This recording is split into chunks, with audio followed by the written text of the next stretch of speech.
আমি আপনাদের মাঝে কোরআনে কারিমের সূরা বাকারা আয়াত নাম্বার 155। আয়াত নাম্বার কত? আয়াত নাম্বার কত? 155 আয়াতের আলোচ্য বিষয়টা এরকম। আল্লাহ পাক বান্দাদেরকে ডাক দিয়ে বলেছেন, আমি তোমাদেরকে 5টা পরীক্ষা নেব। কয়টা পরীক্ষা? আল্লাহ যে পরীক্ষা নেবেন এটা কি যৌক্তিক নাকি অযৌক্তিক? ভাই, বাবা সন্তানকে 1000 টাকা দিবে মাসে টিউশনি বা প্রাইভেটের টাকা দেওয়ার জন্য। বাবা কি পরীক্ষা ছাড়াই 1000 টাকা সন্তানকে দেয় নাকি পরীক্ষা নিয়ে দেয়? পরীক্ষা নিয়ে দেয়। টাকা 1000 দিলাম, ও কি ওই দোকানের পিছনে যায় সিগারেট খাইলো কিনা? টাকা 1000 দিলাম, স্যারকে দিল নাকি গার্লফ্রেন্ড নিয়ে রিক্সার ভুট তুলে সারাদিন চিপাই চুপাই ঘুরলো? এটা বাবা জেনে শুনে বুঝে পরীক্ষা নিয়ে ছেলের হাতে টাকা দেয়। আর ছেলে যদি 2 নাম্বার থাকে তাহলে স্যার সরাসরি যায় টিচারের কাছে টাকা দেয়। মাসে 1000 টাকা আপনার ছেলেকে দিবেন, আপনি পরীক্ষা নিয়েই টাকা দিচ্ছেন। একটা মোবাইল আপনি মেয়েকে কিনে দিচ্ছেন, আপনি চিন্তা করেন আমার মেয়েটা কি ভালো না খারাপ? খারাপ না ভালো? মোবাইল দিলে কি আমার মেয়েটা বিপদে যাবে নাকি মোবাইল দেওয়ার দরকার? আপনি পরীক্ষা নিয়েই তো মোবাইল কিনে দেন। এরপরেও 2-1টা দুর্ঘটনা ঘটে, ওটা ঘটবেই, কিন্তু আপনি পরীক্ষা নেওয়া ছাড়া কোনো কাজ করেন না। সাপোজ একটা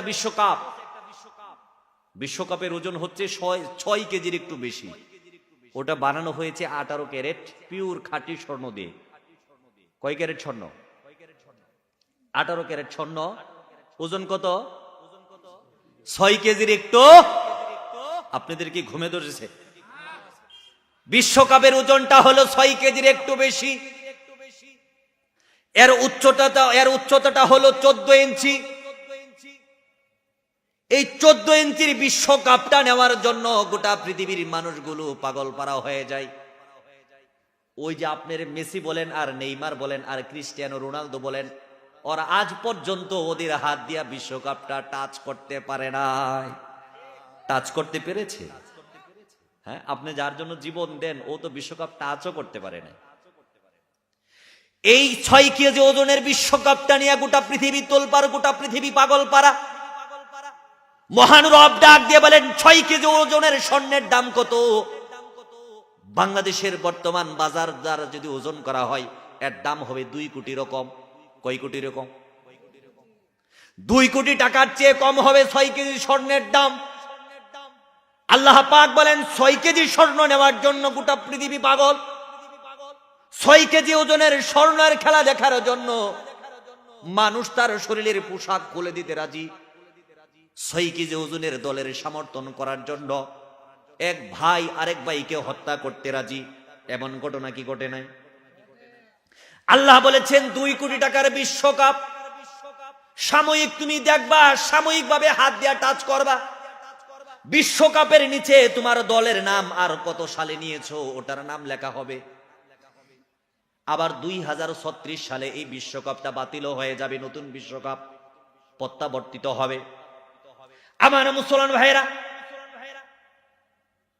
6 কেজি ওজনের স্বর্ণের বিশ্বকাপ, এটা যদি ইট বানানো হয় এটা ভেঙে। আপনারা চিন্তা করতেছেন হুজুর আপনার মাথা ঠিক আছে নাকি, বিশ্বকাপ দিয়ে ইট বানাবো? আপনি বলেন তো, ইটের বাক্স যে থাকে যেটা দিয়ে ইট বানা, ব্রাহ্মণবাড়িয়ার তো বেশি ইট বানা, ঠিক না?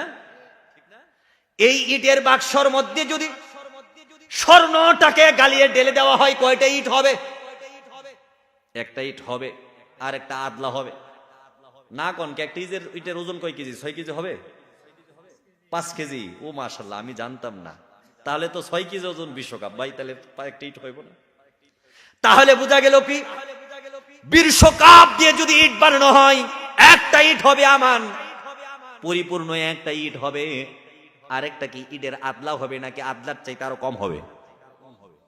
একটা হবে আমান ইট, একটা হবে পরিপূর্ণ ইট। আরেকটা আদলাও হবে না, অর্ধেকও হবে না, অর্ধেকের 1 পা হবে, ঠিক কিনা? অর্ধেকের 1 পা হবে। মহান রব ডাক দিয়ে বলেন সূরা আলে ইমরানের 133 নম্বর আয়াতে বলেন, একটা বিশ্বকাপ নেওয়ার জন্য গোটা পৃথিবী পাগল হয়ে গেছো, আমি আল্লাহ রাব্বুল আলামিন এর থেকে নিখুঁত স্বর্ণ দিয়া বানাবো। বিশ্বকাপের মধ্যে ৭৫ ভাগ স্বর্ণ, বাকি 25% হলো ব্রোঞ্জ। মহান রব ডাক দিয়ে বলেন, ওয়াসারিউ ইলা মাগফিরাতিম মির রাব্বিকুম ওয়া জান্নাতিন আরদুহাস সামাওয়াতু ওয়াল আরদ উইদ্দাত লিল মুত্তাকিন।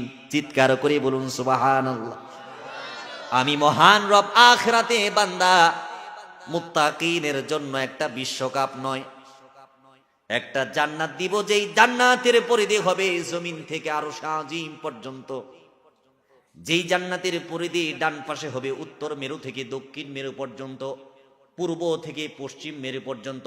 গোটা পৃথিবীর যেই দৈর্ঘ্য প্রস্থ রয়েছে, একটা জান্নাতের দৈর্ঘ্য প্রস্থ হবে এর থেকে বহু গুণ বড়। চিৎকার করে বলুন সুবহানাল্লাহ। আমার মুসলমান ভাইয়েরা, আমরা যে স্টেজে বসে কথা বলছি, ৫,০০০, ১০,০০০, ২০,০০০ বর্গ ফুট, এর থেকে বেশি বড় তো হওয়ার কথা নয়। আল্লাহ পাক ২,৮৮,০০,০০০, এর থেকে বেশি গোটা পৃথিবী যদি মাপা হয়, মিলিয়ন মিলিয়ন বর্গ ফুট নয়, বর্গ মাইল হবে। আল্লাহ পাক বলেন, এত বিশাল বড় জান্নাতের ভিতরে বিশাল বড় বড় দালান কুঠি আমি নির্মাণ করে দিব।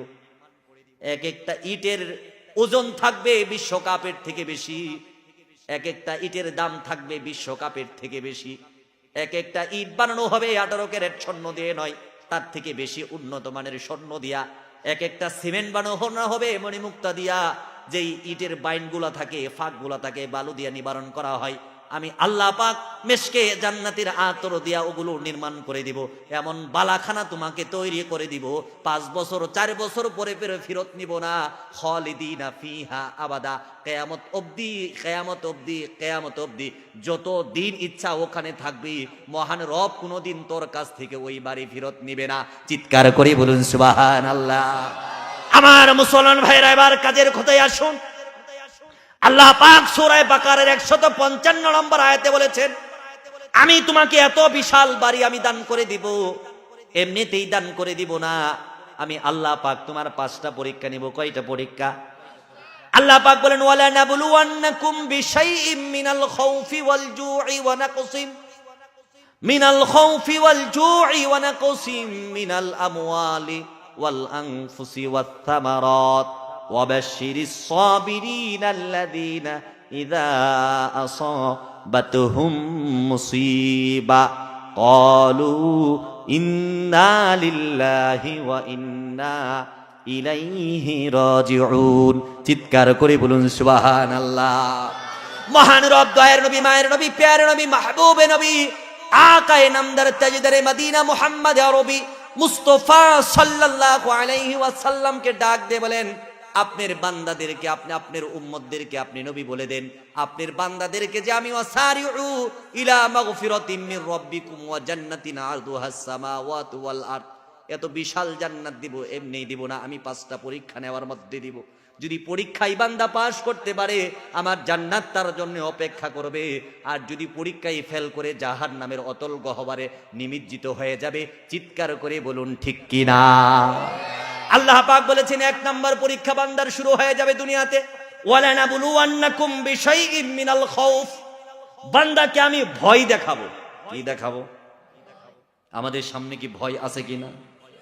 গড় থেকে বের হইলেই গুলি করে মেরে দিব, মাথার খুলি উড়িয়ে দিব, এমন কথা বলা হয় কিনা? 144 দ্বারা জারি হয়ে যাবে, জঙ্গি বলে জেলখানায় ঢুকিয়ে রাখবো, সাবধান, নড়াচড়া করবি না, এমন কথা বলা হয় কিনা? মহান রব বলেন, ওয়ালা নাবলুওয়ান্নাকুম বিশাইইম মিনাল খাউফ, 1 নাম্বার তোমাকে পরীক্ষা করব, কিছুটা ভয় আমি আল্লাহ তোমাকে দেব। ওয়াল জু'i, আমি তোমার পেটের মধ্যে ক্ষুধা দেব, পেটের মধ্যে খাবার থাকবে না, গড়ের মধ্যে খাবার থাকবে না, ছেলেটা রুট অ্যাক্সিডেন্টে পঙ্গু হয়ে যাবে, তুমি বিধবা হয়ে যাবা, তোমার স্বামীটা মারা যাবে, পেটের মধ্যে খাবার থাকবে না। মানুষের গড়ের মধ্যে খাবার আছে, গড়ের মধ্যে তরকারি নাই, পাশের বাড়ির জাংলার মধ্যে লাউ আছে। তোমার গরুর গড়ের মধ্যে, গরুর গোয়ালির মধ্যে দুধ নাই, আরেকজনের ঘরের গরুর মধ্যে দুধ আছে, এরপরেও খাবার সামনে আছে, আল্লাহকে ভয় করো, পেটের মধ্যে খোদা আছে, এই আল্লাহকে ভয় করার কারণে অপরের মালের প্রতি লোভ করে না। মহান রব বলেন খৌফ ওয়াল জু, তোমাকে ভয় দেখাবো, ক্ষুধা দ্বারা তোমাকে কষ্ট দেব। চিৎকার করে বলুন ঠিক কিনা? আল্লাহ পাক যদি আমাদেরকে ভয় দেখান তাহলে আমরা ঈমান হারা হয়ে যাই, ঠিক না ভাই? আমরা একটু ভয় পাইলে, একটা ছেলে আপনার ছিল না, 20 বছর বিয়ে করেন, সন্তান হয় নাই, 20 বছর পরে সন্তান হয়েছে, ওই সন্তান দিয়েছেন কে? বিশ্বাস করেন আল্লাহ দিয়েছে। যাদের ছিল না, হয়েছে অনেকদিন পরে, এটা তারা বুঝে যে আল্লাহ দিয়েছে, সন্তান হয়েছে, কিন্তু ছেলে হয় নাই। দিয়েছেন কে? সন্তান হয়েছে, প্রতিবন্ধী হয়েছে, সন্তান হয়েছে, ছেলে হয়েছে, চারটা একসাথে, এরপরে আর মেয়েই নেই। আল্লাহ পাক বলেন 20 বছর সন্তান ছিল না, আমি দিলাম। আবার 5 বছর পরে তোমার ছেলেটা ফুটফুটে হয়েছে, সুন্দর পাঞ্জাবি পরাও, কত সুন্দর চেহারা, এই জান্নাতের মাসুম বালককে আবার আমি তুলে নিলাম। আওয়াজ দিয়ে বলুন ঠিক কিনা? আমার রব বলেন, এই যে তোমার সন্তান ছিল না, আমি দিলাম, আবার আমি নিয়ে গেলাম, এখন আমি সন্তান নিলাম, আমি রবকে তুমি গালিগালাজ করো, সুতরাং আমি তোমার পরীক্ষা নিলাম, দেখলাম তুমি উত্তীর্ণ হও কিনা। চিৎকার করে বলুন ঠিক কিনা? তাহলে পরীক্ষা করা হবে কয়টা? 1 নম্বর হলো ওয়ালানাবলুওয়ান্নাকুম বিশাইইম মিনাল খাউফ, ভয় দ্বারা পরীক্ষা করা হবে, ওয়াল জু', ক্ষুধা দ্বারা পরীক্ষা করা হবে, পেটের মধ্যে খাবার থাকবে না, ঘরে চাকরি থাকবে না, ব্যবসা থাকবে না, সমিতি থেকে লোন তোলার মতো সুযোগ আসবে, তুমি বলবে না খেয়ে মরে যাবো, এরপরেও লোন উঠাবো না। আল্লাহ বলেন ওয়ালানাবলুওয়ান্নাকুম বিশাইইম মিনাল খাউফি ওয়াল জু'i ওয়া নাকসিম মিনাল আমওয়াল, তোমার সম্পদ আছে গুলা ভরা, তোমার দান আছে, পুকুর ভরা মাছ আছে, গোয়াল ভরা গরু আছে, আগুন লেগেছে, গোয়াল গোয়ালের গরু পুড়ে গেছে, ছারখার হয়ে গেছে, গুলার দানগুলো পুড়ে গেছে, গোয়াল ঘরের গরু চুরে নিয়ে গেছে, ফিশারির মাছগুলো কে যেন বিষ দিয়া মেরে দিয়েছে। আল্লাহ বলেন রোড অ্যাক্সিডেন্টে ছাগল ছিল, ওটা মরে গেছে। ওয়ানাকসিম মিনাল আমওয়াল, তোমার সম্পদ দিয়েছিলাম, ওটা আমি ধ্বংস করে দিয়েছি। এখন কি মুখ তোমার মলিন হয়ে যায়, নাকি শুকরিয়া জ্ঞাপন করো? যদি মুখ মলিন হয়ে যায়, তুমি ইমানি পরীক্ষায় ফেল করেছো, আর যদি মুখের মধ্যে হাসি থাকে, আল্লাহর শুকরিয়া করে তো তুমি পাশ করেছো, তোমাকে জান্নাত দিবে আল্লাহ। চিৎকার করে বলুন সুবহানাল্লাহ। ওয়া নাকসিম মিনাল আমওয়ালি ওয়াল আনফুসি ওয়াস সামারাত, কখনো কখনো জীবন দিয়া তোমাকে পরীক্ষা নিব, তোমার জীবনের উপর আঘাত আসবে, সন্তানের জীবনের উপর আঘাত আসবে, কখনো কখনো জিহাদের ময়দানের জন্য ডাক আসবে, নিজের জীবন কি দিয়ে দিতে হবে। না না, জীবনকে তুমি অনেক বেশি ভালোবাসো, আল্লাহর থেকে বেশি ভালোবাসো, রাসূল থেকে বেশি ভালোবাসো। আল্লাহর প্রেমে জীবন দেওয়ার জন্য তুমি তৈরি নয়, রাসূলের প্রেমে জীবন দেওয়ার জন্য তুমি তৈরি নয়। মুখে মুখে শুধু লিল্লাহি তাকবীর আল্লাহু আকবার বলে তুমি মাহফিলগুলো কাঁপাইতে পারো, অন্তরে নিজের জীবন কি তুমি বড় বেশি মায়া করো? আমার রব বলেন 4 নম্বর পরীক্ষা হয়ে গেল মানুষের জীবন। আর 5 নম্বর হলো ওয়াল আনফুসি ওয়াস সামারাত, তোমার ক্ষেতের মধ্যে যেই ফসল তুমি ফলাইছো, ক্ষেতের মধ্যে যেই শস্য তুমি রোপণ করেছো, তুমি যেই নারিকেল বাগান করেছো, সুপারি বাগান করেছো, যে আম বাগান তুমি করেছো, কাঁঠাল বাগান করেছো, যেই ধান ক্ষেত তুমি লাগিয়েছো, ইঁদুর খেয়ে শেষ করে দিয়েছে, জলুদ চাষ এসে ধান ক্ষেত তলিয়ে দিয়েছে, ধান ক্ষেতের উপর দিয়ে নৌকা চড়ে, যেই মাছ তুমি রোপণ, যেই মাছ তুমি ফিশারির মধ্যে ছেড়ে দিয়েছো, বন্যা হয়ে তোমার মাছ আরেকজনের পুকুরে চলে গিয়েছে। আল্লাহ বলেন এই যে তোমার মান, এই যে তোমার জীবন, এই যে তোমার ফল ফসলাদি আমি ধ্বংস করে দিলাম। এরপরে বলেন ওয়াবাশশিরিস সাবিরিন, এই 5টা জিনিস ধ্বংস হওয়ার পরে যে বলবে আমি আল্লাহর উপর ধৈর্য ধারণ করি, সবর করি, মহান রব বলে তার জন্য বড় সুখবর। চিৎকার করে বলেন সুবহানাল্লাহ। তাহলে এই পরীক্ষায় যারা পাশ করবে, মহান রব সূরা আল ইমরানের 133 নম্বর আয়াতে বলেন যারা পরীক্ষায় পাশ করবে তাদের জন্য পুরস্কারটা হলো ওয়াসারিউ ইলা মাগফিরাতিম মির রাব্বিকুম ওয়া জান্নাতিন আরদুহাস সামাওয়াতু ওয়াল আরদ উইদ্দাত লিল মুত্তাকিন। ওই বান্দা পরীক্ষায় পাশ করার কারণে এই দুনিয়ার থেকে 10 দুনিয়ার সমান বড় জান্নাত আমি বান্দাকে দান করে দেব। চিৎকার করে বলুন সুবহানাল্লাহ। এবার আমরা রবকে ডাক দিয়ে বলবো, রব জান্নাত তো আপনি আমাদেরকে দিবেন, কিভাবে জান্নাত দিবেন, কেন আমাদেরকে জান্নাত দিবেন? আল্লাহ পাক সূরা ফাজরের 27 নম্বর থেকে 30 নম্বর আয়াতে বলেন, ইয়া আইয়াতুহান নাফসুল মুতমাইন্না ইরজিই ইলা রাব্বিকি রাদিয়াতাম মারদিয়া ফাদখুলি ফি ইবাদি ওয়াদখুলি জান্নাতি। চিৎকার করে বলুন সুবহানাল্লাহ। মহান রব বলেন, হাজার হাজার কালো গুড়ার মধ্যে যদি একটা সাদা গুড়া থাকে, কৃষক যেরকম হাজার হাজার কালো গুড়া থেকে একটা সাদা গুড়াকে বাছাই করে নিতে পারে, আমার পাগল পাড়া গোলামগুলোকে, আমার পাগল পাড়া বান্দাগুলোকে, নেইমার মেসি থেকে হাজার হাজার কোটিগুলো ইহুদি নাসারা খ্রিস্টান থেকে, মুনাফেক নাস্তিক নামদারি মুসলমান থেকে, কাফের বেঈমান থেকে আমি এমন করে বাছাই করব, আমার কুদরতের হাত বান্দার মাথার মধ্যে বুলাইয়া বলবো, ওয়াদখুলি জান্নাতি, আজকে আমার গোলামেরা আমার জান্নাতে প্রবেশ করো, তুমি পরীক্ষায় উত্তীর্ণ হয়েছিলে। চিৎকার করে বলুন সুবহানাল্লাহ। আমার মুসলমান ভাইরা, এবার 5টা পরীক্ষায় যদি কেউ ফেল করে তাহলে তার শাস্তিটা কি হবে? আল্লাহ পাক রব্বুল আলামিন সূরা বাকারার 81 নম্বর আয়াতে বলেন, বালামান কাসাবা সাইয়্যাতাও ওয়া আহাতাত বিহি খাতিআতুহু। আল্লাহ পাক বলেন, ওই সমস্ত বান্দারা যারা ফেল করবে, যারা 24টা ঘন্টায় বালামান কাসাবা সাইয়্যাতাও ওয়া আহাতাত বিহি, ওই বান্দাগুলো এমন ভাবে নিজেকে গুনার উপর সোপর্দ করে দিয়েছে, ওয়াহাতাত বিহি খাতিআতুহু ফাউলাইকা আসহাবুন নার, ওরা নিজেকে গুনাহ করতে করতে, নিজের জীবনকে ধ্বংস করতে করতে এমন একটা মুহূর্তের মধ্যে উপক্রম হয়েছে, তারা সিদ্ধান্ত নিয়েছে আমরা জাহান্নামে চলে যাব। মহান রব বলে, যারা নিজের গুনাহকে বড় পছন্দ করে, কিয়ামতের কঠিন মুহূর্তে যারা এই 5টা পরীক্ষায় এই দুনিয়াতে ফেল করেছে, আমি রব তাদেরকে ফাউলাইকা আসহাবুন নার, জাহান্নামের অতল গহ্বরে নিক্ষেপ করব। চিৎকার করে বলুন নাউযুবিল্লাহ। আমার মুসলমান ভাইরা, তাহলে 1 নম্বর যেই পরীক্ষাটা হবে, সেই পরীক্ষাটা কি? আল্লাহ পাক আমাদেরকে কিছু ভয় দেখাবেন। 5টা ভয়ের কথা বলেছি। কয়টা ভয়ের কথা? আল্লাহ পাক আমাদেরকে কখনো কখনো সম্পদ নষ্ট করার মাধ্যমে ভয় দেখাবেন, আল্লাহ পাক আমাদেরকে কখনো সন্তান ধ্বংসের মাধ্যমে ভয় দেখাবেন, আল্লাহ পাক কখনো কখনো বিধবা করার মাধ্যমে আমাদের পরীক্ষা নেবেন, আল্লাহ পাক কখনো কখনো প্রতিবন্ধী সন্তান দিয়ে আমাদের পরীক্ষা নেবেন, কখনো কখনো আমার পুকুরের মাছগুলো মেরে দিয়ে মহান রব পরীক্ষা নেবেন, কখনো কখনো ব্যবসার দোকানের মধ্যে আগুন লাগাইয়া আমাদের পরীক্ষা নেবেন।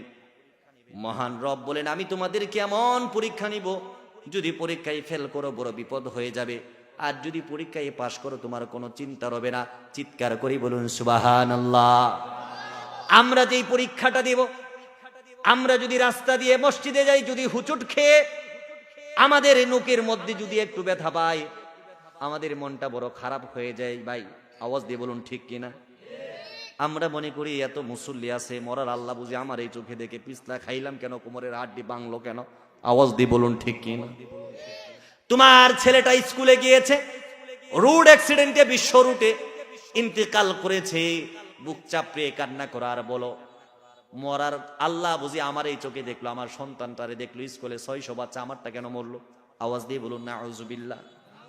আমাদের যেই পরীক্ষাগুলো মহান রব নেই, এগুলো একেবারে ছোট। সাহাবা একরামের যেই পরীক্ষাটা ছিল, ওগুলো পরীক্ষা অনেক বড় ছিল, এরপরেও সাহাবীরা পাশ করেছেন কিনা? আওয়াজ দিয়ে বলুন পাশ করেছে কিনা? কখনো কখনো সাহাবীদেরকে পরীক্ষা করা হলো, সাহাবী খেজুর খায়। আল্লাহর নবী বলেন, এই মুহূর্তে জিহাদের ময়দানে যেই ব্যক্তি শাহাদাত বরণ করবে, সে আমার সাথে জান্নাত থাকবে। খোদার কসম করে বলি, উহুদের যুদ্ধের ইতিহাস, সাহাবী অর্ধেকটা খেজুর মুখের মধ্যে দিল, আর অর্ধেকটা খেজুর ফেলে দিল, দৌড়িয়া গেলা, ইন্তেকাল হয়ে শাহাদাতের সুদা পেয়ালা পান করলো। চিৎকার করে বলুন সুবহানাল্লাহ। তার মানে বোঝা গেল সাহাবায়ে কেরাম শুধু নিজেকে এত বেশি মূল্যায়ন করতেন না, যতটা মূল্যায়ন আল্লাহ এবং তার রাসূলকে করতেন। আমার মুসলমান ভাইরা, একজন সাহাবীর ঘটনা বলি, নাম হলো হানজালা। আপনারা কি নাম শুনেছেন?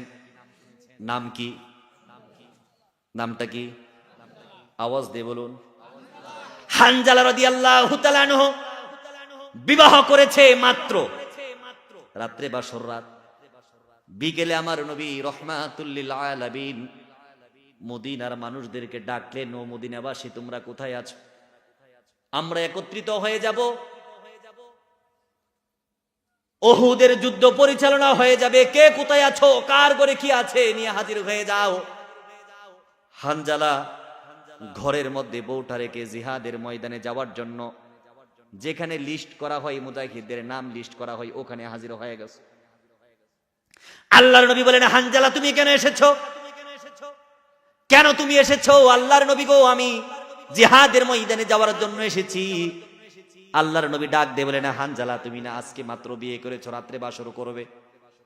না না, জিহাদের ময়দানে যেতে হবে না, আমি আল্লাহর নবী তোমার জন্য ছুটির ঘোষণা করে দিলাম। তুমি একদিন ছুটি কাটাইয়া দ্বিতীয় দিন যুদ্ধের ময়দানে অংশগ্রহণ করবা। ছুটি দিছে কে? বাসর রাত্রের বউ। এরপরে রাসূল ছুটি দিছে, ছুটি কাটাও, বউয়ের সাথে আনন্দ করো। বাসর রাত্রের বউ রেখে জিহাদে যাবেন দূরের কথা, 30 বছর আগে বিয়ে করছেন, এখনো ঢাকা গার্মেন্টসে চাকরি করেন, মাসে 3 দিন মিথ্যা ছুটি লইয়া বউয়ের সাথে দেখা করার জন্য পলাইয়া চলে আসেন। আওয়াজ দিয়ে বলুন ঠিক কিনা?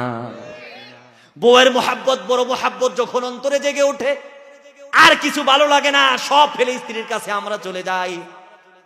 হানজালা রাদিয়াল্লাহু তাআলা আনহু স্ত্রীকে রাসূলের থেকে বেশি মোহাব্বত করেন নাই। এবার হানজালা রাদিয়াল্লাহু তাআলা আনহু আল্লাহর নবীর জিহাদের ময়দানে সারির মধ্যে দাঁড়িয়ে গেল। আল্লাহর নবী হানজালাকে ডাক দিয়ে বলেন, ইয়া হানজালা লিনাফসিকা আলাইকা হাক্কুন, তোমার নিজের উপর তোমার একটা হক আছে, ওয়ালি যাওজাতিকা আলাইকা হাক্কুন, এবং তোমার স্ত্রীর উপর তোমার হক আছে। বিবাহ করেছো, 26 বছর 27 বছর তোমার বয়স, নিজের শরীরের চাহিদার যৌবনের উপর তোমার হক আছে, স্ত্রীর উপরও তোমার বড় হক আছে। হানজালা, আমি রাসূল ছুটি দিলাম, স্ত্রীর ঘরে চলে যাও, বাসর ঘরে চলে যাও, যদি প্রয়োজন হয় আগামী কালকে তুমি জিহাদের ময়দানে অংশগ্রহণ করবা। হানজালা একবার ওদিকে চলে একবার ওদিকে চলে, শেষ পর্যন্ত বাড়িতে এসেছে। বউয়ের চেহারা দেখার পরে মনটা বড় ভালো, এত সুন্দরী বউ রেখে কে ঘর থেকে বের হইতে চায়? আমার মুসলমান ভাইরা রে আমার, এবার হানজালা রাদিয়াল্লাহু তাআলা আনহু সারা রাত্র স্ত্রীর সাথে সহবাসের মাধ্যমে, আনন্দের মাধ্যমে, খুশ গল্পের মাধ্যমে সারাটা রাত্রি কাটিয়ে দিল। ফজর আজান হয়ে যাবে মসজিদে নববীতে, এমন মুহূর্তে কে যেন মিথ্যা অপপ্রচার রটিয়ে দিল মদিনা মক্কার বুকে। কে যেন সিংহা নিয়ে ঘোষণা দিল, কে কোথায় আছো? আল্লাহর নবী শাহাদাত বরণ করেছে, আল্লাহর নবী ইন্তেকাল করেছে। এটা যখন কোন সাহাবী শুনে, তার কলিজা মুখ দিয়ে বের হয়ে যাওয়ার কথা, তার দম বন্ধ হয়ে যাওয়ার কথা। লুঙ্গিটাকে কোন রকমে কোমরের মধ্যে পেঁচ দিয়া হানজালা রাদিয়াল্লাহু তাআলা আনহু দেয়াল থেকে নাগা কুশমুক্ত তলোয়ারটা হাতের মধ্যে নিয়ে লাফ দিয়া ঘর থেকে বের হয়ে গেছে। বউটাও পিছন থেকে বের হয়ে গেছে। বউটা হানজালার লুঙ্গির মধ্যে টান দিয়ে বলেন, স্বামী গো আমার, আপনি কোথায় যান? ও আমার স্ত্রী, তুমি কি মদিনার মসজিদের নববীর মধ্যে, মসজিদের আশেপাশে কোন যুবক জানি এলান করে গেল নবী ইন্তেকাল করেছে? রাহমাতুল লিল আলামিন নবী যদি ইন্তেকাল করে, আমি হানজালা বেঁচে থেকে আর কি? আমার মুসলমান ভাইরা, আমরা নেতার জন্য স্লোগান দেই যেন নেতা খুশি হয়। বঙ্গবন্ধুর জন্য আমাদের সমাজের মানুষ স্লোগান দিয়েছিল যেন বঙ্গবন্ধু খুশি হয়। কিন্তু যেদিন বঙ্গবন্ধু তার ওই বাড়ির মধ্যে মরে গেল, কিন্তু কোন নেতা কর্মীর খবর ছিল না। চিৎকার করে বলুন ঠিক কিনা? আবার নবী করিম সাল্লাল্লাহু আলাইহি ওয়াসাল্লামের কর্মীগুলো তো এমন ছিল, যখন শুনেছে নবী ইন্তেকাল করেছে, আসলে তো নবী ইন্তেকাল করে নাই, সাহাবী পাগল পারা হয়ে নাপাক শরীরে ঘর থেকে বের হয়ে গেছে। বউটা গলা কাটা মুরগির মতনে পিছনে গিয়া জড়াইয়া ধরেছে। বউটা এবার গাড়ির মধ্যে ধরে, স্বামী গো আমার, আপনি চলে যাচ্ছেন জিহাদের ময়দান, আপনার শরীরটা নাপাক, আপনি কি একবার চিন্তা করেছি আপনার উপরও গোসল ফরজ হয়ে গেছে? বউয়ের চেহারার দিকে আর তাকায় না। হানজালা কাঁদতে কাঁদতে দৌড়াইতে শুরু করে বউকে বলে, ও আমার বউ, আমার পিছনে তুমি ডাকবা না, আমার পিছনে ডাকবা না। জিহাদের ময়দানে যেতে চাই, আমি ফরজ গোসল করব, এতটা সময় আমার হাতে নাই, যদি বেঁচে থাকি রে আমার স্ত্রী এসে গোসল করব, আর যদি মরে যাই আমার জন্য দাবি টাবি ছেড়ে দেবা। চিৎকার করে বলুন সুবহানাল্লাহ। স্ত্রী বলেন, স্বামী আমার বিবাহ হলো মাত্র, বাসর রাত্র যাপন করলেন, একটু খেদমত আপনার করতে পারলাম না। আল্লাহর নবী তো বলেছেন যদি সেজদা করা জায়েজ হতো স্বামীকে সেজদা করা লাগতো। আমি তো একজন শিক্ষিত যুবতী মেয়ে, আরবির প্রতি তো আমারও মহব্বত আছে, কিন্তু আমার বড় আফসোস হচ্ছে এই শীতের আরামের রাত্রির মধ্যে আপনি গোসল ফরজ নিয়ে নাজাসাত অবস্থায় জিহাদের ময়দানে যেতে চান। আমি কুয়া থেকে একটু পানি তুলে একটু গরম করে আপনাকে গোসল করাই দিতে চাই। হানজালা রাদিয়াল্লাহু তাআলা আনহু কি স্ত্রীর ভালোবাসা, বাসর রাত্রের ভালোবাসা, গরম বিছানা, হানজালা রাদিয়াল্লাহু তাআলা আনহুকে ঘরের মধ্যে রাখতে পারে নাই। এবার হানজালা ছুটতে ছুটতে জিহাদের ময়দানে চলে যায়। জিহাদের ময়দানে হানজালা চলে গিয়া হানজালা শাহাদত বরণ করে মৃত্যুবরণ করে। আল্লাহর জান্নাতের পাখিরে এসে হানজালাকে মৃত্যুবরণ দিয়া দেয়। এবার হানজালা রাদিয়াল্লাহু তাআলা আনহার স্ত্রী চিন্তা করলো আমার স্বামী নাপাক অবস্থায় জিহাদের ময়দানে গিয়েছে, জানার দরকার আছে স্বামী কি এই বেঁচে আছে নাকি মরে গেছে। এবার মহিলাটা সকাল হতেই পাগল পারা হয়ে জিহাদের ময়দানের দিকে ছোটে। জিহাদের ময়দানে গিয়া উমরের সাথে দেখা হয়, বলে উমর আমার আল্লাহর নবী আছে কিনা? বলেন যে হ্যাঁ নবী তো সুস্থ আছে, নবীর দুইটা দাঁত ভেঙে গিয়েছিল, নবীকে আমরা পাহাড়ের চূড়ায় নিয়ে সারা রাত্র পাহারা দিয়েছিলাম। মহিলা বলেন মদিনার অলিতে গলিতে বাচ্চারা পর্যন্ত কাঁদে, মদিনার অলিতে গলিতে পশু পাখি খাবার ছেড়ে দিয়েছে, তারা শুনেছে রহমাতুল লিল আলামিন নাকি ইন্তেকাল করেছে। উমর বলেন আমার নবী সুস্থ আছে। এবার মহিলা বলে আমি নবীর সাথে একটু কথা বলতে চাই। রাসূলের সাথে মহিলার কথা হয়ে গেল। হানজালা রাদিয়াল্লাহু তাআলা আনহার স্ত্রী রাদিয়াল্লাহু তাআলা আনহুর স্ত্রী আল্লাহর নবীকে ডাক দিয়ে বলেন, নবী গো, আমার স্বামী হানজালা আপনার মৃত্যুর সংবাদ শুনে নাপাক শরীরে চলে এসে, আমার স্বামী যদি জীবিত থাকে আমার হাতে তুলে দেন, আমি গোসল করাই দেব, আর আমার স্বামী যদি ইন্তেকাল করে স্বামীকে গোসল করাইয়া দাফন করিয়ে। শাহাদাতের নিয়ম হলো যদি যুদ্ধের ময়দানে গিয়ে কেউ ইন্তেকাল করে তাহলে তাকে না ওই শরীরের অবস্থায়, ওই পোশাক অবস্থায় আল্লাহর কাছে সুপর্দ করা হয়, যেন ওই রক্ত নিয়া ওই শরীরের চেহারা নিয়া আল্লাহর সামনে হাজির হয়। রাসূল ডাক দিলেন, বলেন আমার সাহাবীরা রে, কয়জন শাহাদত বরণ করেছে হানজালার লাশ আছে কিনা খোঁজ লাগাও। সাহাবীরা 4 বার গণনা করেছে। গণনা করার পরে বলেন আল্লাহর নবী গো, হানজালার লাশ তো নাই। 4 বার গণনা করেছে, বউটাও উপস্থিত আছে, হানজালার লাশ নাই। বউ কাঁদতে কাঁদতে বলেন আল্লাহর নবী, আমি 100% শিওর করে বলি আমার হানজালা আমাকে রেখে জিহাদের ময়দানে এসেছে, এখানে আছে, হয়তো জীবিত আছে নয়তো মৃত্যু আছে। কিন্তু জিহাদের ময়দানে উহুদের যুদ্ধে মরেছিল 70 জন সাহাবী। কয়জন? 70 জন ইন্তেকাল করেছিল, শাহাদাতের পেয়ালা পান করেছিল। বারবার গণনা করার পরে 69 এমত অবস্থায় জিব্রাইল এসে নবীকে ডাক দেয়। নবী আসমানের দিকে তাকিয়ে তাকিয়ে কান্না করে, ঠোঁটগুলো একটু বাঁকায়, আর নবী কান্না করে কোনো কথা বলে না। আবু বকর ডাক দিয়ে বলেন, ইয়া রাসূলুল্লাহ, ইয়া হাবিবাল্লাহ, কেন আপনি কান্না করেন না? চোখ দিয়ে কেন জল আসে না? মুখটা শুধু বাঁকিয়ে রাখছেন, আমাদেরকে কেন বলেন না কি হয়েছে? ওয়াকিলা ইয়া রাসূলুল্লাহ সাল্লাল্লাহু আলাইহি ওয়াসাল্লাম, সাহাবীরা জিজ্ঞেস করলেন, ইয়া রাসূলুল্লাহ, আসমানের দিকে কেন তাকান? আল্লাহর নবী বলেন, ইন্নী আরা মা লাউ তারাউনা, আমি যা দেখি তোমরা তা দেখো না। জমিনের মধ্যে 69 জন লাশ আছে, আর একটা লাশ আমার আল্লাহর ফেরেশতারা এসে বাইতুল মামুর অর্থাৎ ফেরেশতাদের মসজিদে নিয়া স্বর্ণের জলচকির মধ্যে নিয়া হাউজে কাউসারের জান্নাতি পানি দিয়া 70,000 ফেরেশতারা আমার হানজালাকে গোসল করা।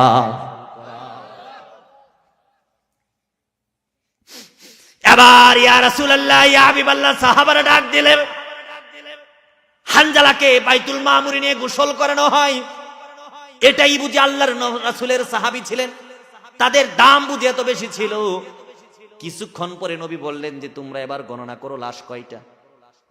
এবার আবু বকর দৌড়ে এসে বলেন, আল্লাহর নবী, লাশ তো 70টাই আছে। ওমর এসে বলেন, লাশ তো 70টাই আছে। রাসূল বলেন, আমার হানজালার লাশটা আমাকে একটু দেখাও।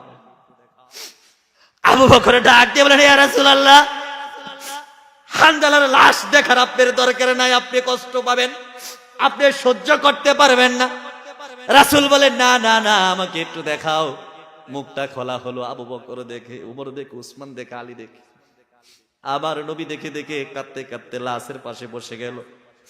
রহমতের নবী হানজালার মাথার দিকে তাকিয়ে দেখেন, হানজালার মাথা থেকে যেন টপ টপ করে পানি পড়ে, এই যে কুয়াশার যেই পানি আপনাদের শরীরে পড়ে, রহমতের পানি, এটা তো জান্নাতের পানির সমপরিমাণ দান মুসলমান। গভীর রজনীতে ওয়াজ শোনো, এটা সাধারণ কোনো পানি নয়। বিশ্বকাপের মায়া ছেড়ে মাঠের মধ্যে বসে থাকা, খড় কুঠার মধ্যে বসে থাকা, জমি থাকা, এটা সাধারণ কোনো ইবাদত নয়। হানজালার শরীর থেকে টপ টপ করে পানি পড়ে। নবী কাঁদতে কাঁদতে মাটির মধ্যে বসে পড়ে বলেন, আমার হামজা আছে কিন্তু হানজালা আছে কিন্তু হানজালার মাথার খুলিটা নাই। নবী এবার কাঁদতে কাঁদতে বলেন, আমার হানজালা আছে, হানজার মাথার খুলিটা নাই। আমার হানজালা আছে, হানজালার নাকটা কোথায়? আমার হানজালা আছে, হানজালার কানটা নাই। আমার হানজালা আছে, হানজালার কলিজাটা নাই। ইহুদিরা হানজালাকে মেরে কলিজাটা বের করে নিয়েছে। আমার মুসলমান ভাইয়েরা রে, ইসলাম এমনি এমনি দুনিয়াতে আসে নাই। আমার রাসূল বললেন, এক একজন সাহাবীর লাশ এখানে আনো, আমি নবীর ইমামতি করব জানাজার। এক একজন লাশ আনা হলো। আমার রাসূল বললেন, প্রত্যেকটা লাশের ইমামতি হবে একবার। আমার হামজার জানাজার, আমার হানজালার জানাজার লাশের ইমামতি হবে 70 বার। হানজালার লাশটা এইভাবে সামনে রাখা হলো। এক একজন সাহাবীর লাশ এখানে আনা হয়, রাসূল ইমামতি করেন, লাশটা সরিয়ে দেওয়া হয়, আরেকটা লাশ সরিয়ে দেওয়া হয়, আরেকটা লাশ সরিয়ে দেওয়া হয়। এভাবে 70টা জানাজারা হয়ে গেল।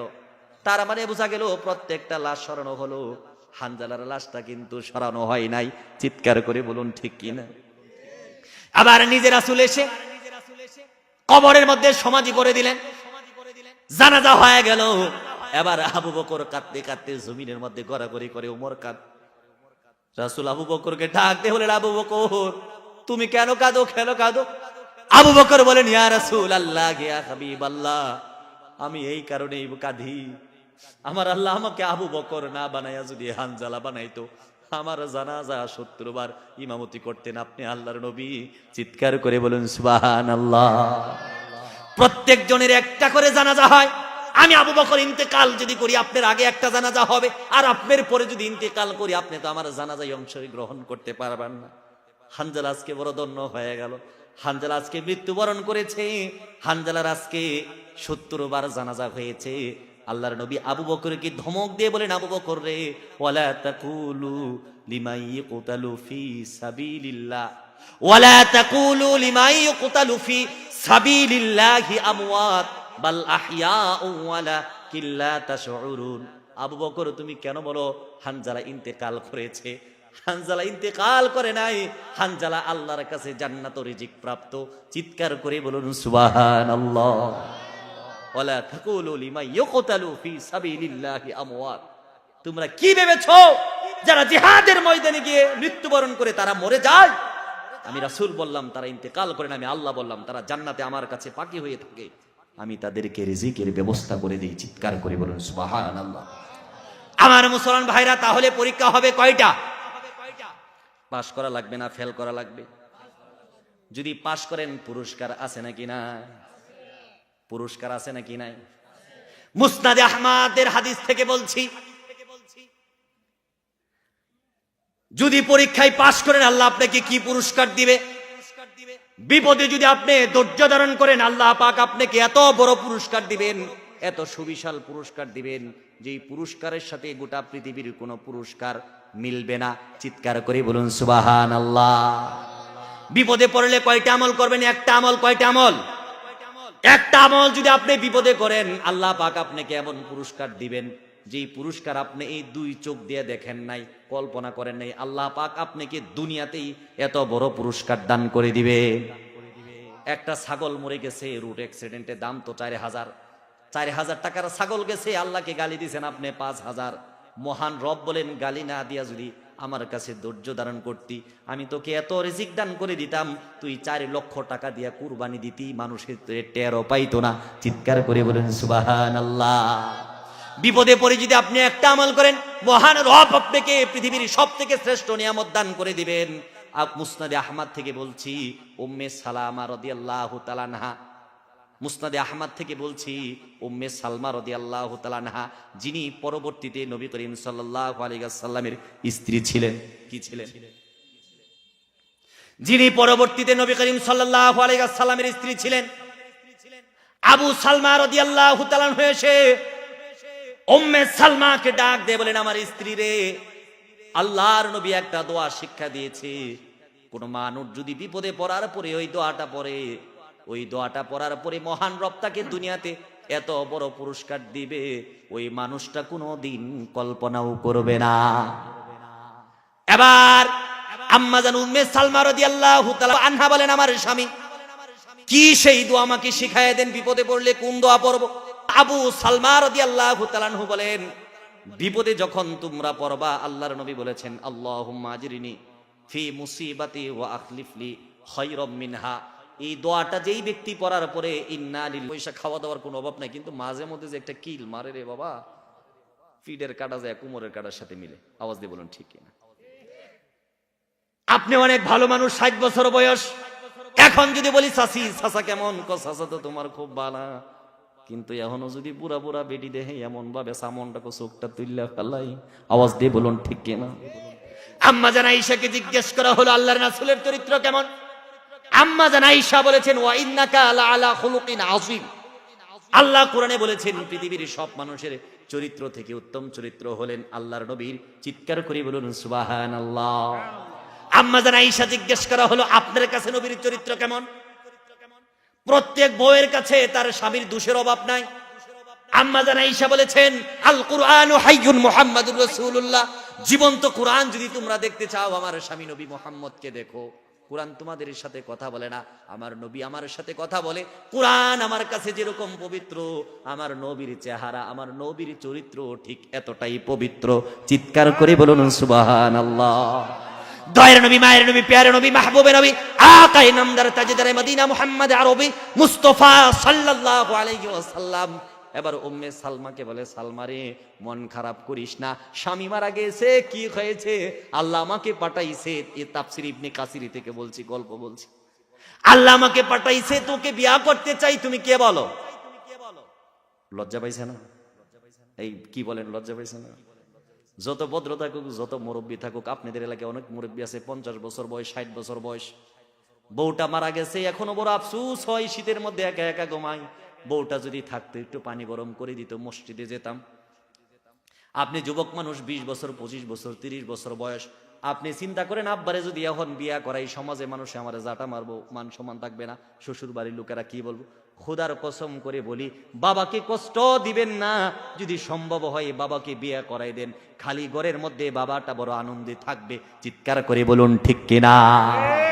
আমার মুসলমান ভাইয়েরা, এবার আল্লাহর নবী প্রস্তাব দিলেন, উম্মে সালমা তুমি কি বলো, আমি বিয়ে করতে রাজি। এবার উম্মে সালমা মুস্কি মুস্কি হাসে পর্দার ওই পাশে, বলেন, আল্লাহর নবী আপনি যে কি বলেন, আপনার মতো স্বামী পাওয়া পৃথিবীতে এর থেকে বড় নিয়ামত কিছু না। আপনাদেরকে মনে আছে বলেছিলাম, বিপদে যদি কেউ একটা আমল করে, তাকে নিয়ামত দিবেন কে? আল্লাহ। নিয়ামত কে? আল্লাহ দিছে। উম্মে সালমা এবার চিৎকার করে বলেন, আমার নবী রাহমাতুল লিল আলামিন, আমি যে আপনার কাছে বিয়ে বসবো, আমার 3টা দোষ আছে। কয়টা দোষ? 1 নাম্বার দোষ হলো, আমি বড় লজ্জাবতী মেয়ে, আমি বড় লজ্জাবতী মহিলা। আমি তো এমনি আমার আগের স্বামীকে অনেক লজ্জা পেতাম, আমি তো আপনার সামনে যেতেই পারবো না, লজ্জায় লাল হয়ে যাব। ঠিক না?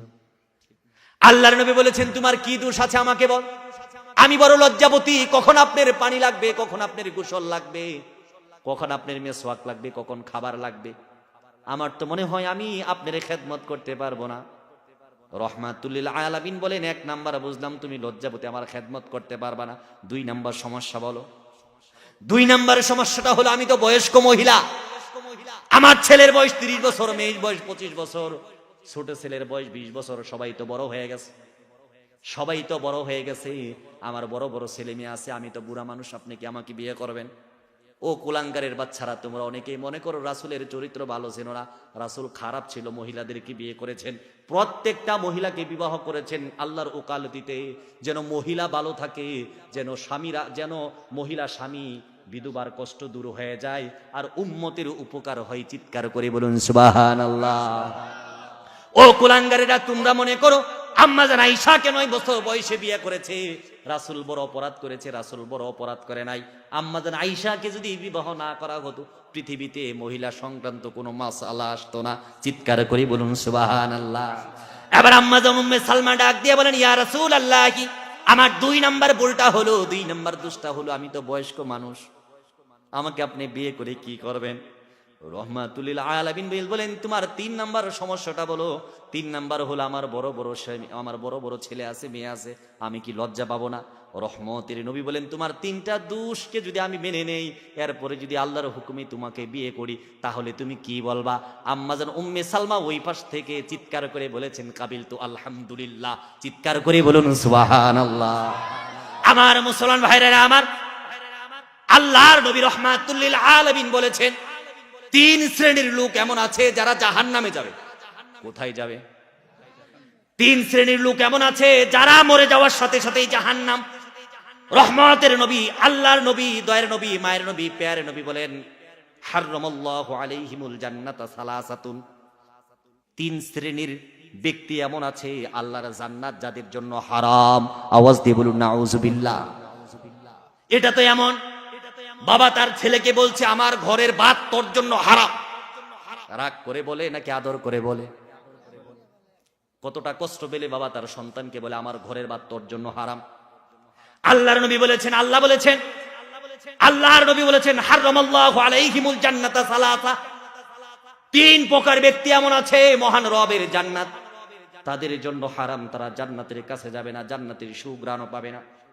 আল্লাহর নবী বলেছেন, 1 নাম্বার হলো ওই সমস্ত ব্যক্তি, মুদমিনুল খমরি, 1 নাম্বার হলো ওই সমস্ত ব্যক্তি যারা মদ্যপান করে। এমন লোক কি আপনাদের সমাজে আছে না? মদ পান যারা করে, যারা গাঁজা সেবন করে, যারা নেশা করতে করতে, ইয়াবা খাইতে খাইতে, ডাল খাইতে খাইতে, বাবা খাইতে খাইতে, চাচা খাইতে খাইতে, দাদা খাইতে খাইতে, 14 গোষ্ঠী খাইতে খাইতে রাস্তায় পড়ে থাকে। আল্লাহর নবী বলেন, হারামাল্লাহু আলাইহিমুল জান্নাতা সালাসা। 3 শ্রেণীর লোকের জন্য জান্নাতটা হারাম করে দিয়েছেন আল্লাহ। 1 নাম্বার হলো ওই যুবক, ওই ব্যক্তি, যেই ব্যক্তি মদ পান করাকে, নেশা করাকে পেশা বানিয়ে নিয়েছে। যেই ব্যক্তি লজ্জাস্থানের মধ্যে ইনজেকশন দিয়ে নেশা করে, যেই ব্যক্তি ইয়াবা ট্যাবলেট খেয়ে নেশা খায়, যেই ব্যক্তি হিরোইন খেয়ে নেশা খায়, ওই ব্যক্তির জন্য জান্নাত হারাম করে দিয়েছেন আল্লাহ। শুধু তাই নয়, আল্লাহর নবী বলেছেন, ফাকাদ ওয়াকা আলা খালাতিহি ওয়া আম্মাতিহি। আল্লাহর নবী বলেছেন, একজন নেশাখোর এতটা খারাপ, এতটা ভয়ঙ্কর, সে যখন নেশা করে, তার সামনে যদি তার আপন ফুফু থাকে, আপন খালা থাকে, তার সামনে যদি তার আপন বোন থাকে, এমনকি যদি তার মাও থাকে, সে যদি সুযোগ পায়, তাহলে আপন খালার সাথে, আপন ফুপুর সাথেও জেনা করতে দ্বিধাবোধ করবে না। আওয়াজ দিয়ে বলুন নাউজুবিল্লাহ। বাবা তোমার পায়ে হাত দিয়ে বলি, ছেলেটা কি তোমার নেশাখোর? তাহলে বোনটাকে সাবধানে রাখবা, মেয়েটাকে সাবধানে রাখবা। নেশাখোর ছেলের সাথে নিজের মেয়েটাকে রেখে দিবা না, বড় কলঙ্ক ঘটে যেতে পারে। আওয়াজ দিয়ে বলুন ঠিক কিনা? আল্লাহর নবী বলেছেন, শুধু তাই নয়, যারা নেশা করে, যারা মদ্যপান করে, 40 দিন পর্যন্ত একটা সেজদাও আল্লাহর দরবারে কবুল হয় না। আল্লাহর নবী হাদিসের মধ্যে বলেন, যারা নেশা করে, কাল কিয়ামতের কঠিন মুহূর্তে জাহান্নাম যখন তাকে দেওয়া হবে, সমস্ত জাহান্নামীর শরীর থেকে যেই পুষ, যেই রক্ত, যেই ঘাম বের হবে, ওই ব্যক্তিকে ওই রক্ত, ওই পুষ, ওই ঘাম খেতে দেওয়া হবে। আওয়াজ দিয়ে বলুন নাউজুবিল্লাহ। আমার মুসলমান ভাইরা, তাহলে হারামাল্লাহু আলাইহিমুল জান্নাতা সালাসা, 3 শ্রেণীর ব্যক্তির জন্য আল্লাহর জান্নাতটা হলো হারাম। 1 নম্বরে হলো মুদমিনুল খমরি, যারা শরাব পান করে, মদ পান করে, যারা নেশাখোর, যারা নেশা করে নিজের সেন্সকে যারা লস করে ফেলে, এদের জন্য আল্লাহর জান্নাতটা হারাম। যার জন্য আল্লাহর জান্নাত হারাম, তার জন্য আল্লাহর জাহান্নামটা ওয়াজিব। আওয়াজ দিয়ে বলুন ঠিক কিনা? 2 নম্বরে হলো ওয়াল আক, পিতামাতার অবাধ্য সন্তান, পিতামাতার নাফরমান সন্তান।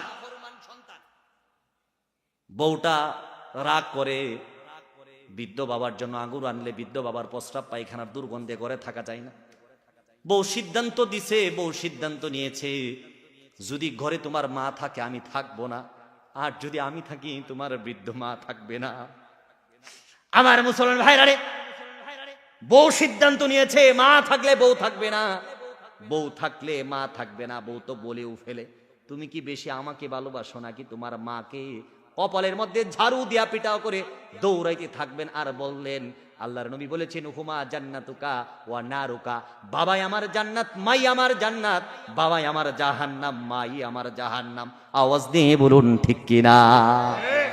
একজন সাহাবী বলেছেন, আরাতু আন আকসু ইয়া রাসূলুল্লাহি সাল্লাল্লাহু আলাইহি ওয়াসাল্লাম, আমি জিহাদের ময়দানে যেতে চাই, আস্তাশিরুকা, আপনার কাছে পরামর্শের জন্য এসেছি।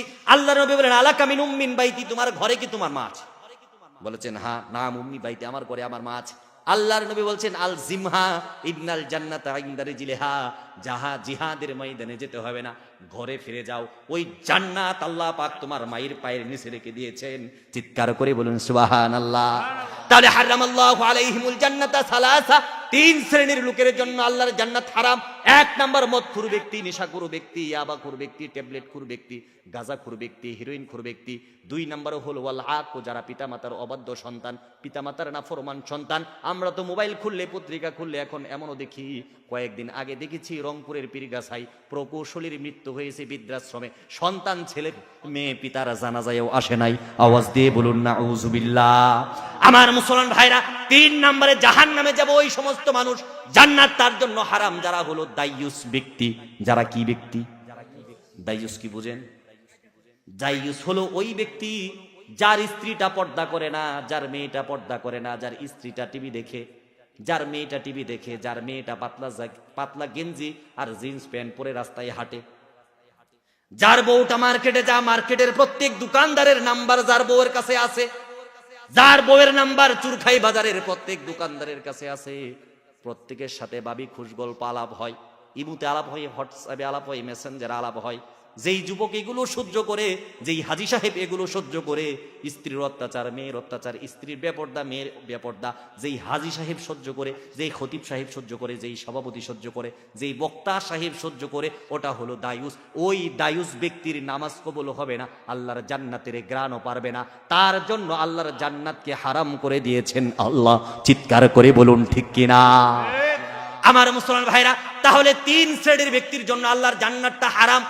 এক শ্রেণীর হলো ওই ব্যক্তি যেই ব্যক্তি মদ পান করে, দুই নম্বরে হলো যেই ব্যক্তি পিতামাতার অবাধ্য সন্তান, তিন নম্বরে হলো দাইয়ুস ব্যক্তি। আওয়াজ দিয়ে বলুন নাউযুবিল্লাহ। আমি আপনাদেরকে আর কোন ভাষায় বুঝাবো? আল্লাহ পাক আমাদেরকে কত নিয়ামতের মধ্যে ভরপুর রেখেছেন। আল্লাহ পাক কোরআনের মধ্যে বারবার সতর্ক করেছেন। আল্লাহ পাক বলেছেন, ফাবি আইয়ি আলাই রাব্বিকুমা তুকাজ্জিবান, এত এত নিয়ামত তোমাকে দান করেছি, আমার কোন নিয়ামতকে তুমি অস্বীকার করো? কোন কোন নিয়ামতকে তুমি অস্বীকার করো? এমন একটা চোখ দিয়েছি, এমন একটা নাক দিয়েছি, এমন একটা জিহ্বা দিয়েছি, 24 ঘন্টা অক্সিজেন দেই। নেক্সাস হসপিটালে যান, একদিন অক্সিজেন গ্রহণ করলে 15,000 20,000 টাকা লাগে। 60 বছর অক্সিজেন গ্রহণ করেছেন, একটা টাকা নেন নাই আল্লাহ। চিৎকার করে বলুন ঠিক কিনা? রাস্তাঘাটের মধ্যে কখনো চড়েছ যুবক? এক বোতল পানি কিনলে 40 টাকা লাগে, আর 30 বোতল পানি লাগে তোমার গোসল করতে, 5 বোতল পানি লাগে ওযু করতে। হাফ বোতল পানি খায়া বাকি আরো 1 কলসি পানি নষ্ট করে দাও। মহান রব কিন্তু বলে নাই টাকা নাই, পানি নাই। আওয়াজ দিয়ে বলুন ঠিক কিনা? আমার মুসলমান ভাইরা, আজকে আমি আপনাদেরকে বলবো, আমাদের মাথার উপরে যেই সূর্যটা আছে, এটার কিছু উপকারিতা আছে নাকি নাই? আওয়াজ দিয়ে বলুন, কিছু উপকারিতা আছে নাকি নাই? আমরা কি মনে করি এই যে লাইটে আলো দিয়েছে, সূর্য শুধু আমাদেরকে আলো দেয়, এটাই কি? বৈজ্ঞানিকের দৃষ্টিতে সূর্যের কিছু উপকারের কথা আমি আপনাকে বলবো। মাথার উপর থেকে যেই সূর্য জমিনের মধ্যে পড়ে, ওটা শুধু আলো না, ওটা শুধু আলো না। বৈজ্ঞানিক আজকে প্রমাণ করেছে, পৃথিবীতে যদি সূর্য না থাকতো, পৃথিবীর কোনো মানুষ বেঁচে থাকতো না। আওয়াজ দিয়ে বলুন সুবহানাল্লাহ। আমার মুসলমান ভাইরা, বিজ্ঞান আজকে বলেছে, এই যে সকাল বেলার সূর্যের যেই তাপটা উঠে, একটা ছোট বাচ্চাকে যদি সকাল বেলা রৌদ্রের মধ্যে রাখা হয়, একজন বৃদ্ধ বাবাকে যদি সকাল বেলা রৌদ্রের মধ্যে পরিষ্কার করে রাখা হয়, বিজ্ঞান প্রমাণ করেছে ওই বৃদ্ধ বাবার হাড়ের ক্ষয়রোধ, ওই বৃদ্ধ বাবার হাড়ের ব্যথা ওই দুর্বল হাড় আর ছোট বাচ্চা যার হাড় মাত্র সকালে একদম নরম নরম থাকে। আল্লাহর নবী বলেছেন হাদিসের মধ্যে, এটা বড় উপকারী রোদ, তোমরা সকালবেলা ঘুমাইবা না। আর আমরা তো রোদ কতদিন পরে উঠে আমরা টেরই পাই না। আওয়াজ দিয়ে বলুন ঠিক কিনা। গত কয়েকদিন আগে এক যুবকের সাথে আমার দেখা, নামাজ পড়ে আসছি, কোনদিন ফজরের নামাজে আমি তাকে পাই না। হঠাৎ করে রাস্তার মধ্যে দাঁড়িয়ে আছে। আমি বললাম কি ব্যাপার, আজকে এত সকালে উঠছো? কবাই মোটামুটি 14-15 বছর হয়ে গেল আজকে সূর্য ওঠার দৃশ্যটা দেখলাম। আওয়াজ দিয়ে বলুন নাউজুবিল্লাহ। আমার মুসলমান ভাইরা আমার, আবার বিজ্ঞান প্রমাণ করেছে সকাল বেলার যেই রোদটা থাকে ওটার মধ্যে ভিটামিন ডি থাকে। ওই রোদের মধ্যে যদি বাচ্চাকে দেওয়া হয় বাচ্চার হাড়গুলো শক্ত হয়। ওই রোদের মধ্যে যদি বৃদ্ধ বাবাকে দেওয়া হয় বৃদ্ধ বাবার হাড়গুলো শক্ত হয়। চিৎকার করে বলুন সুবহানাল্লাহ। বিজ্ঞান আজকে বলেছে ফজরের নামাজের পরে তোমরা ঘুমাইবা না, সকালে ঘুমাইলে শরীরের জন্য ক্ষতিকারক। আল্লাহর নবী রহমতের নবী বলেছেন সকালে তোমরা ঘুমাইবা না। ফজরে আজান হওয়ার পরে গোটা পৃথিবীর লক্ষ লক্ষ ফেরেশতারা প্রত্যেকটা মসজিদের মধ্যে ঢুকে, মসজিদের মধ্যে ঢুকে ঢুকে লিস্ট করে কোন মহল্লা থেকে কয়জন মুসল্লি এসেছে। যারা ফজরের নামাজের মধ্যে মসজিদে যায়, আমার রহমতের নবী বলেন ফজরের নামাজ শেষ হওয়ার সাথে সাথেই ফেরেশতারা তাদের আমল নামায় উত্তম রিজিক বন্টন করে দেয়। চিৎকার করে বলুন সুবহানাল্লাহ। এবার আপনার প্রশ্ন, হুজুর ফেরেশতারা যদি ফজর নামাজের পরে রিজিক বন্টন করে, আমি 40 বছর ধরে নামাজ পড়ি, আগে আমার গরু ছিল 2টা, হাল চাষ করতাম, এখন তো আমার গরুই নাই। আগে রিক্সা ছিল, রিক্সা চালাইতাম, টাকা পাইতাম, এখন তো রিক্সাও নাই, তাহলে তো আমি দিনে দিনে ফকির হই। মহান রব বলেন এটা শুধু খাবারের নাম রিজিক নয়, মহান রব জান্নাতটাও তোমার রিজিকে রাখতে পারেন। চিৎকার করে বলুন ঠিক না। আমার মুসলমান ভাইরা, এই সূর্যের তাপ সম্পর্কে যদি আমি তোমাদেরকে বলি, বৈজ্ঞানিক আজকে প্রমাণ করেছে আল্লাহ পাক সূর্যের আলোটা দিয়া গোটা পৃথিবীর মানুষকে শুধু আলো দেয় এটা নাই। আল্লাহ কোরআনে বলেছেন ওয়ালাকাদ আনজালনা মিনাস সামাই রিজকা, আমি আকাশ থেকে রিজিক ফালাই। এই যে ফুটা ফুটা পানি পড়ে এটা তো আমরা দেখি রিজিক, কিন্তু আমরা তো দেখি এটা পানি, কিন্তু আসলে এটা রিজিক। এই পানি না থাকলে গাছ হবে না, সূর্যের আলো না থাকলে একটা গাছ হবে না, গাছ বিচি থেকে গাছ হবে না, গাছ থেকে পাতা হবে না, পাতা থেকে ফুল হবে না, ফুল থেকে ফল হবে না, ফল থেকে কাঠ হবে না। যদি সূর্যের আলো থাকে সবকিছু হবে। চিৎকার করে বলুন সুবহানাল্লাহ। আল্লাহ পাক আমাকে কতটা মহব্বত করেন। বিজ্ঞান প্রমাণ করেছে মানুষ সারা রাত্র যখন ঘুমায়, মানুষ যদি এক কাত হয়ে ঘুমিয়ে থাকে তাহলে ওই মানুষের একটা রোগ হবে, ওটার নাম হলো রেড সোর। এই রেড সোর রোগটা যদি হয় তাহলে মানুষ ঘামতে থাকবে, তার শরীর থেকে বিষাক্ত পদার্থ বের হবে। ওই বিষাক্ত পদার্থ বের হয়ে ওই মানুষটা ইন্তেকালও করতে পারে। তার মানে রাত্র যখন ঘুমায় পড়ি আমরা, কিছুক্ষণ পরে পরে কাত পাল্টানির দরকার আছে কিনা? খোদার কসম করে বলুন তো, এই যে মাহফিল শুনে যাবেন, রাত্রে ঘুমিয়ে যাবেন, 4 ঘন্টা 5 ঘন্টা ঘুমাবেন, ইচ্ছা করে কি কখনো কাত পাল্টান কিনা? মনে তো থাকে না। কিন্তু রহমাতুল লিল আলামিন বলেন আমার পৃথিবীর উম্মতেরা শোনো, তোমরা যখন ঘুমিয়ে যাও আল্লাহ বলেছেন লা তাখুযুহু সিনাতু ওয়ালা নাউম। আল্লাহ বলেন পৃথিবীর গাছপালা, পশু পাখি, মানব দানব, শয়তান জিন সব যখন ঘুমিয়ে পড়ে, মহান রব বলেন লা তাখুযুহু সিনাতু ওয়ালা নাউম। আমি রব ঘুমাই না, আমার রবের জিমানিও আসে না।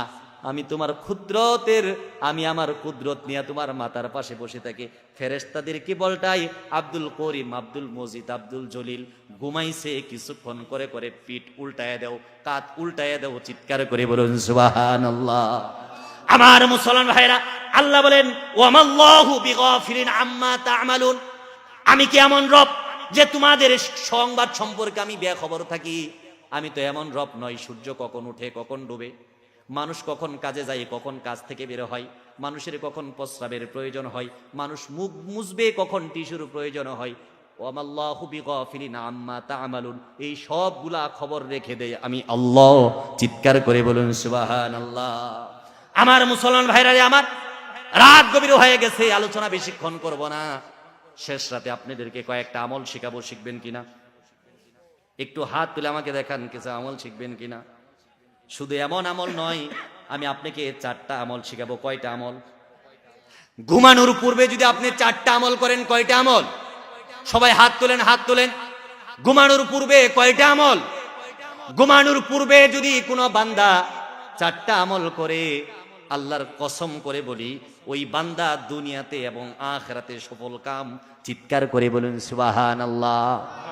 রাহমাতুল লিল আলামিন নবী আলী রাদিয়াল্লাহু তাআলা আনহুকে ডাক দিয়ে বলেন, আলী রে, তুমি রাত্রে যখন ঘুমাইবা তখন 4000 দিনার দান করে ঘুমাইবা। কয় হাজার দিনার? আলী মন খারাপ করে বলেন, আল্লাহর নবী এবং তার আল্লাহর নবী এবং আল্লাহ ছাড়া আমার ঘরে কেউ নাই, কোনো মহব্বত, কোনো ভালোবাসা নাই। নবীর ভালোবাসা আছে আর আল্লাহর মহব্বত আমার ঘরের মধ্যে আছে, আমি 4000 দিনার পাবো কোথায়? ঘুমানোর পূর্বে 4টা আমলের কথা বলে যায়। আল্লাহর নবী বলেছেন, আলী ঘুমানোর আগে 4000 দিনার দান করে দিবি। আলী বলেন, ঘরে 1 টাকাও নাই, আপনি আমার সাথে মজা করেন নাকি? 4000 দিনার আমি কইব? রহমতের নবী সাইয়্যিদুল কাউনাইন বলেন, 4 বার সূরা ফাতিহা পড়ে নিবি আলী। আমি নবী ঘোষণা করে দিলাম, 4 বার সূরা ফাতিহা পড়লে 4000 দিনার সদকার সব দিবেন আমার আল্লাহ। চিৎকার করে বলুন সুবহানাল্লাহ। কয়বার? কোন সূরা পারেন তো? আরবিতে না বাংলাতে? আরবিতে। সূরা ফাতিহাটা আরবি না বাংলা? অনেকেই মনে করে এটা বাংলা। এক লোক সৌদি গেছে, যায় দেখে সূরা ফাতিহা পড়ে নামাজে আর আজানটা খালি দেয়। দৌড় দিয়া হুজুরের কাছে, যে হুজুর সৌদি গেছিলাম। কি হয়েছে? খালি যাই দেখলাম সব আরবি ভাষা, কিচ্ছু বোঝা যায় না। খালি মসজিদে যাই দেখলাম আজানটা আরবিতে আর সূরা ফাতিহাটা আরবিতে, আর সব বাংলা, আর সব আরবি। এই 2টা খালি বাংলাতে, আজানটা আর সূরা ফাতিহাটা বাংলাতে, আর সব আরবি। আসলে কি আজান আরবি না বাংলা? আরবি। আমাদের বুঝার ভুল। তাহলে আল্লাহর নবী 2 নম্বরে বলেছেন, আলী যখন ঘুমিয়ে যাবি 30 পারা কোরআন পড়ে ঘুমাইবি। আলীর মন খারাপ, আল্লাহর নবী কি কোন? আমি যদি 30 পারা কোরআন পড়ি, ফজরে আজান দেব, সারা রাত্রে হয় কিনা ঠিক নাই, তাহলে আমি ঘুমাবো কখন? রহমতের নবী আলীর কপালে চুমু দিয়ে বলেন, আলী রে, সারা রাত্র ঘুমানো লাগবে, তোমার সওয়াবও হবে। মাত্র 3 বার সূরা ইখলাস পড়বা, 24টা ঘন্টা ফেরেশতা তোমাকে পাহারা দিবে, আর সাথে সাথেই 1 পারা কোরআন তেলাওয়াতের সব দান করে দিবে, 1 খতম কোরআন তেলাওয়াতের সব করে দিবে। চিৎকার করে বলুন সুবহানাল্লাহ। এমন আমল করার দরকার আছে কিনা? সূরা ইখলাস তো আপনারা পড়তে পারেন। শুরুতে কি কুল হুয়াল্লাহু, কত সুন্দর, আল্লাহু আহাদ আল্লাহুস সামাদ, আল্লাহ অমুকাপেক্ষী, লাম ইয়ালিদ ওয়া লাম ইউলাদ, উনি কারো কাছ থেকে জন্ম নেয়নি, কাউকে জন্ম ওয়ালাম ইয়াকুল লাহু কুফুয়ান আহাদ, তার সমকক্ষ কেউ হতে পারে না। এই সূরাটা বান্দা যখন 3 বার পড়বে, ওই বান্দাকে 1 খতম কোরআন তেলাওয়াতের সব দিবেন কে? আল্লাহর নবী আবার আলীকে ডাক দিয়ে বলেন, আলী রে, রাত্রে যখন ঘুমায়া যাবি, জান্নাতের মূল্যটা দিয়া ঘুমায়া যাবি। আলী কো ঘরের মধ্যে 1 টাকা নাই, জান্নাতের মূল্য কত? জান্নাতের কত মূল্য বলছিলাম তো? বিশ্বকাপ কয়টা লাগবে জান্নাতের ঘর বানাইলে? কয়েক হাজার কোটি, ঠিক না? একটা বিশ্বকাপ দিয়ে মাত্র 1টা ইট হয়, আরেকটা আদলাও হয় না। একটা ইট হয়, আরেকটা সোয়া হয়। এত বড় জান্নাতটার মূল্য দিয়ে আলী ঘুমাবি? আলী রাদিয়াল্লাহু তাআলা আনহু বলে, ঘরের মধ্যে লবণ আনতে পান্তা ফুরাই, নবী গো, জান্নাতের মূল্য আমি পাবো কই? আল্লাহর নবী বলেন, 3 বার দুরূদ পড়বা নবীর উপর, অন্তত সাল্লাল্লাহু আলাইহি, সকলে বলেন সাল্লাল্লাহু আলাইহি, অন্তত এই দুরূদটা পড়বা, নয়তো দুরূদ ইব্রাহিম পড়বা, নয়তো নবীর উপর কোন দুরূদ পড়বা। আমি নবী ঘোষণা করে দিলাম, 3 বার যদি আলী তুমি দুরূদ পড়ে ঘুমায়া যাও, আল্লাহ পাক তোমাকে জান্নাতের মূল্যর সওয়াব দান করে দিবেন। চিৎকার করে বলুন সুবহানাল্লাহ। আলী গো 4 নম্বর একটা আমল করবা ঘুমানোর আগে, মানুষের কাজ যা বন্ধ করার যে সওয়াব, ওই কাজ যা বন্ধ করে ঘুমাইবা। আলী বলেন, নবী গো, মানুষে কখন ঝগড়া লাগে আমি এটা কেমনে খুঁজ পাবো? আর রাত্রে কি আমি ঘুমাবো নাকি মানুষের ঘরে গিয়ে গিয়ে দেখবো কে কে ঝগড়া লাগছে? আমার নবী রাহমাতুল লিল আলামিন মুস্কি হাসি দিয়ে বলেন, আলী রে, মানুষের ঘরে ঘরে ঘুমাইয়া, মানুষের ঘরে ঘরে ঘুইরা ঝগড়া খুঁজতে হবে না, কে ঝগড়া লাগছে দেখতে হবে না। আস্তাগফিরুল্লাহ মাত্র 10 বার পড়বা। 10 বার যদি আলী তুমি আস্তাগফিরুল্লাহ পড়ো, মহান রব একটা ঝগড়ার মীমাংসা করার সওয়াব দান করে দিবেন আল্লাহ।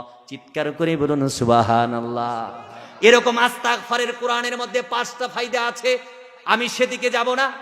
যদি আপনি এই আমলগুলা করে ঘুমাইতে পারেন আর এই সবগুলা যদি আপনি পান, তাহলে খোদার কসম করে বলুন তো, দুনিয়াতে এবং আখিরাতে আপনার কি আরো কিছু দরকার আছে? আর কিছু দরকার নাই। এই জন্য আমি আপনাকে বলি, আমলের সাথে থাকতে হবে, বেশি বেশি আল্লাহর নাম স্মরণ করতে হবে। কে কে আল্লাহর নাম স্মরণ করতে রাজি আছেন আমাকে 2 হাত তুলে দেখা। হাত নামান। কিছুক্ষণ পরেই তো আর্জেন্টিনার খেলা হবে। কার খেলা আজকে? কার খেলা? আর্জেন্টিনা না ব্রাজিলের? কেউরই নাই। তাহলে তো এই জন্য আজকে আপনারা ওয়াজ শুনতেছেন, কিন্তু কালকে যদি সভা হয় তাহলে তো খবর আছে, তাহলে তো আর ওয়াজ শুনবেন না। মুসলমান একটু চিন্তা করবা, কার খেলা তুমি দেখো, কার খেলা তুমি দেখো। ওই যে আমরা দেখেছিলাম ব্রাহ্মণবাড়িয়ার এক যুবক 4 কিলোমিটার লম্বা পতাকা টানাইছে। মাগুরার এক যুবক আফজাল হোসেন গত বিশ্বকাপে 5 কিলোমিটার লম্বা পতাকা টানাইছিল। কিয়ামতের কঠিন মুহূর্তে তোমার বাড়ির এতিম বাচ্চাটা ডাক দিয়ে বলবেন, মহান রব, আমার গ্রামের পাশের ছেলেটা 1/2 কিলোমিটার লম্বা পতাকাটা নিয়েছিল, আমি এতিম ছিলাম, আমাকে একটা গেঞ্জি কিনে দেয় নাই, একটা জামা কিনে দেয় নাই। আমি পাগলপাড়া হয়ে ঘর থেকে বের হয়ে গিয়েছিলাম। আমি স্টেশনে শুয়ে আছিলাম কুকুরের সাথে। কুকুরটা আমাকে তার বুকে জায়গা দিয়েছিল। আমি কুকুরটার বুকের মধ্যে মাথা রেখে, নিজের তো মা নাই বাবা নাই, কুকুরটাকে জড়িয়ে ধরেছিলাম। কুকুরটা আমাকে জায়গা দিয়েছিল, দিয়েছিল, আরাম দিয়েছিল। তোমার বাড়ির সামনে যেই পাগলি বাচ্চা নিয়ে ঘোরাফেরা করে চুরখাই বাজারে যেই পাগলি থাকে, পাগলির তো সেন্সলেস, পাগলির তো শরীরে পোশাক থাকে না, পাগলি তো কিছু বুঝে না, কিন্তু পাগলির পেটে বাচ্চা আছে। ওই বাচ্চা তো পাগলির পেটে কোনো পাগলে দেয় নাই, তোমার মতো আমার মতো সুস্থ মানুষ দিয়েছে। এখনো সুস্থ সমাজ নিয়ে চলে, সমাজের মধ্যে মাতবরি করে। আওয়াজ দিয়ে বলুন ঠিক কিনা। কিয়ামতের কঠিন মুহূর্তে মহান রবকে ডাক দিয়ে পাগলি দাঁড়িয়ে যাবে। পাগলি দাঁড়িয়ে যাবে, বলবে, আমি চুরখাই বাজারে ছিলাম, আমি মানুষের দুয়ারে দুয়ারে ঘুরতাম, আমার সাথে জেনা করে মানুষ আমাকে সন্তান দিয়েছে। সন্তানের দায়িত্ব নেয় নাই, আমার দায়িত্ব নেয় নাই। আমার সন্তানটা কাপড়ের জন্য, খাবারের জন্য মানুষের দুয়ারে দুয়ারে ঘুরেছে, মানুষ আমাকে সাহায্য করে নাই, আমার বাচ্চাকে সাহায্য করে নাই। মহান রব 1 কিলোমিটার 4 কিলোমিটার আর্জেন্টিনার পতাকা টানাইছিল, ব্রাজিলের পতাকা টানাইছিল, বিরিয়ানি পাক করে খাইছিল, মুড়ি ভর্তা করে খাইছিল, কিন্তু আমাকে খেতে দেয় নাই। মহান রব এই সাপুটাদেরকে যতক্ষণ পর্যন্ত জাহান্নামে না দিবে ততক্ষণ পর্যন্ত তোমার বিচারের ময়দান আমরা ত্যাগ করব না। চিৎকার করে বলুন নাউজুবিল্লাহ। এমনটা যদি হয়ে যায়, আমাদের বিরুদ্ধে যদি এমনটা হয়ে যায়, তাহলে কোন উপায় আছে?